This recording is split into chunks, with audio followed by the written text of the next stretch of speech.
Merry greetings, my children. Yes, much like our annual look at Creepy, we must never forget to look at its sibling series, Eerie. Aside from that one year we forgot to.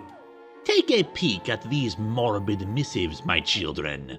Before we dive into these stories, let me tell you about a monster they spotlight.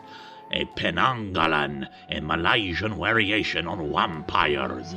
Although really the only connection is that both drink blood. The Penanggalan is a creature that can detach its head and organs from its body, flying off in search of its meal, in particular preferring the blood of newborns or pregnant women. Penanggalan will then soak its organs in vinegar to shrink them before going back into its body. Truly a creature that is ahead of its time.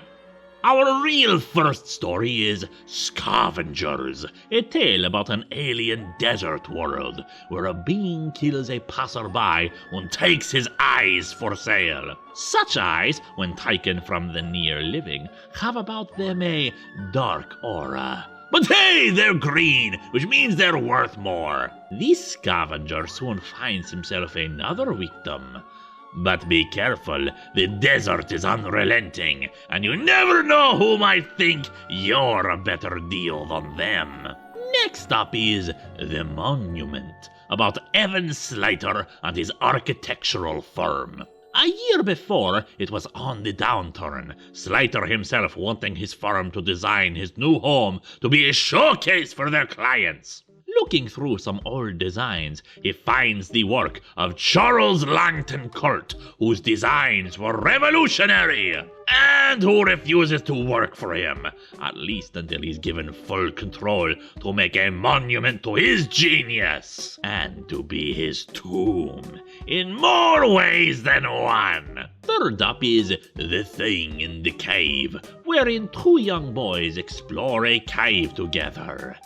And one is murdered by a monster within it. 25 years later, the survivor, little Timmy, is getting married and working on a master's thesis on the effect of various mushrooms on living beings. And one particular mushroom produces strange transformations in animals when touched. Like this moth that changes into a dinosaur. Taking a walk down by the same beach again, they wander into the cave and discover those same mushrooms again, and the strange things they do to those that touch them.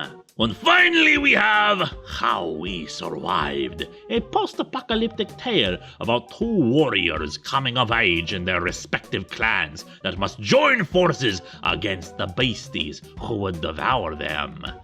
Assuming, of course, that one does not already have plans to devour the other. Eerie is here for you, my children, to give you all the worlds of weirdness that befit the horror and fantasy we crave.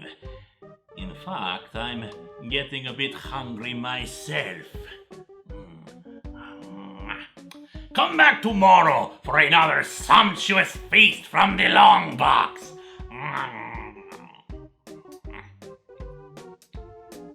Very little meat on this rubber arm.